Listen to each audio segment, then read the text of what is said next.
ngayon guys ay suot na natin itong GD helmet na nabili natin sa Shopee doon sa shop store ni Red Motovlog. Ngayon guys, kaya ako nakapag-vlog ngayon dahil ang purpose ko na vlog ito ay yung helmet.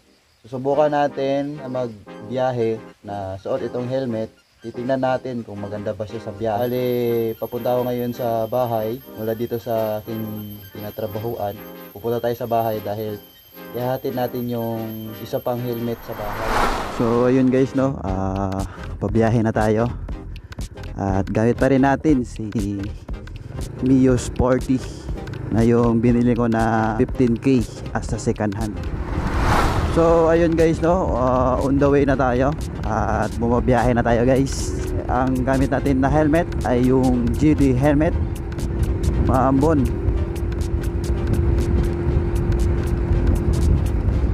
So ayun guys, susubukan natin si GD helmet ko. Maganda.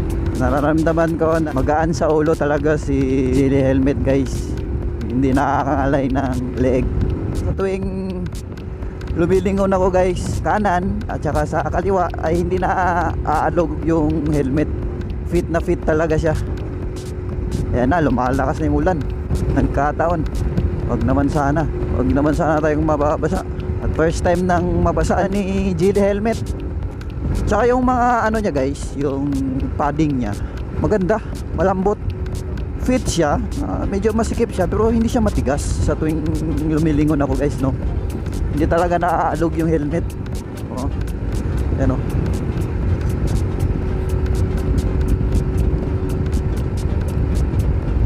Isa pa dito sa helmet na to ay hindi siya mainit.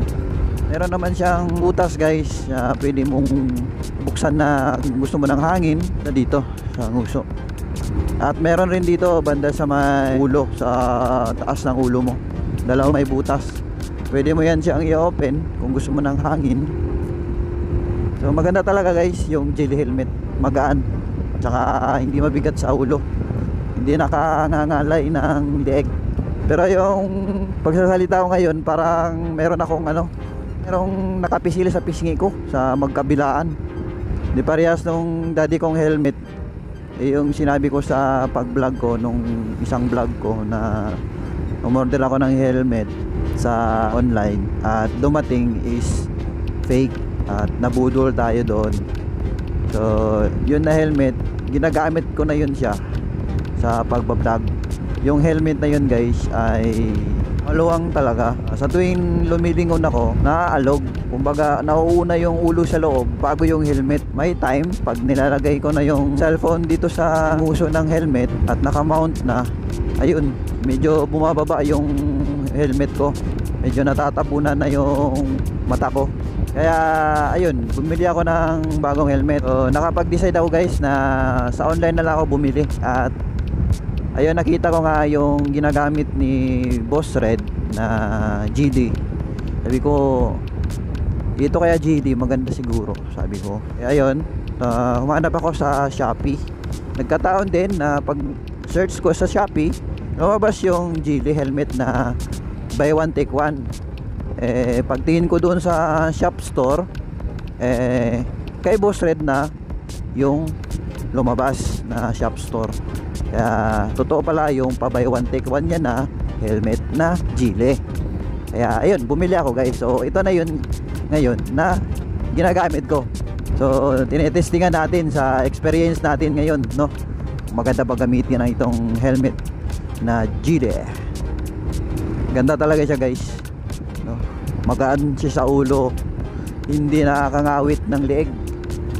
Yan, ulit-ulit kong sabihin sa inyo, yan yung sa akin na experience ngayon na suot ko itong helmet guys, na GD helmet GTS V1.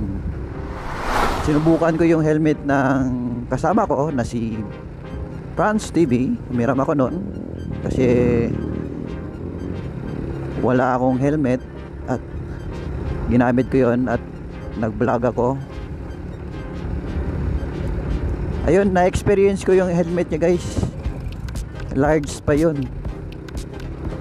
Siguro maliit na siguro yung ulo ko. Medyo naaalog yun sa akin guys. Medyo naaalog yun sa akin. Hindi talaga siya fit na fit, pero maganda siya guys. Oh, matibay siya, makapal. Maganda rin yung padding niya sa loob.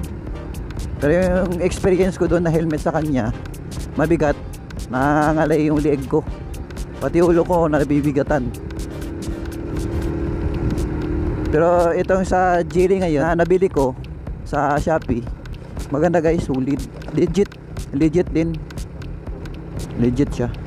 So nandito na tayo sa bahay at ihahatid muna natin itong helmet na isa. So ayun guys, nandito na ako sa bahay at mamaya babalik tayo.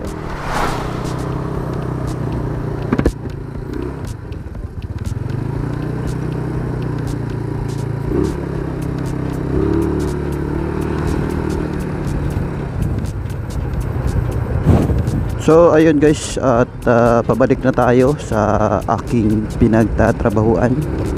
Bali hinatid ko lang yung isang helmet sa bahay. So ayun nga guys, no, yun po ang experience ko dito sa helmet na Geely GTS V1.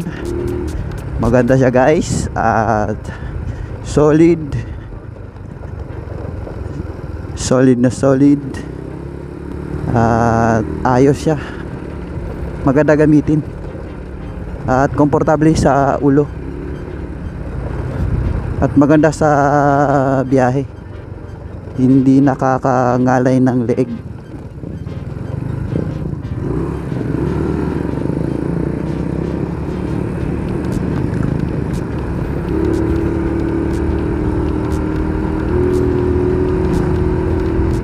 So ayun guys, hanggang dito na lang po ang ating vlog.